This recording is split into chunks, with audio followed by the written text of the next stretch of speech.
Income tax return file करने की आखिरी तारीख नजदीक है और ऐसे में अगर आप आईटीआर भरने जा रहे हैं तो कुछ छोटी छोटी गलतियों से बचना बेहद जरूरी है। ये गलतियां न सिर्फ आपका टैक्स रिफंड रोक सकती है बल्कि भारी जुर्माना और आर्थिक नुकसान भी करा सकती है।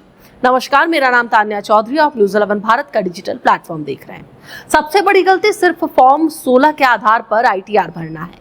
कई सैलरी पाने वाले कर्मचारी केवल फॉर्म 16 की जानकारी का इस्तेमाल करते हैं, जबकि इसमें बैंक ब्याज, एफडी का ब्याज, डिविडेंड, कैपिटल गेन या दूसरी आय की जानकारी नहीं होती। इसलिए आईटीआर भरते समय bank statement, annual information statement, tax payer information summary और निवेश से जुड़े दस्तावेज भी जरूर देखें। दूसरी आम गलती बिना तुलना किए न्यू टैक्स रिजाइम या ओल्ड टैक्स रिजाइम चुन लेना है।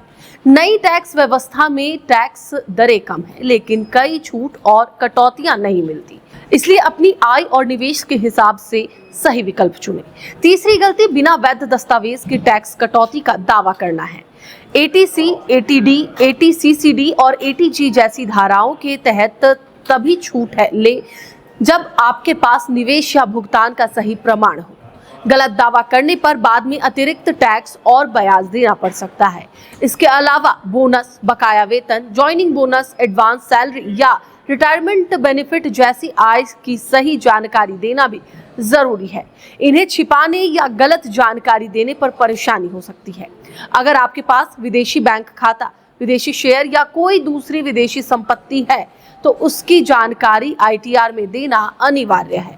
ऐसा नहीं करने पर कड़ी कार्रवाई और भारी जुर्माना भी लग सकता है। आखिर में केवल आईटीआर फाइल करना ही काफी नहीं है, उसे तय समय के भीतर आधार, ओटीपी, नेट बैंकिंग या अन्य माध्यम से वेरीफाई करना भी जरूरी है। समय पर वेरिफिकेशन नहीं होने पर आपका आईटीआर अमान्य माना जा सकता है।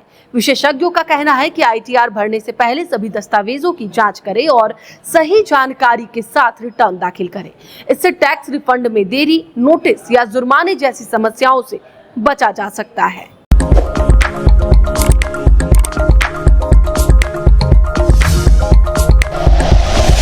Like and share videos, subscribe करें हमारा चैनल और प्रेस करें बेल आइकॉन। न्यूज़ 11 भारत, सच है तो दिखेगा।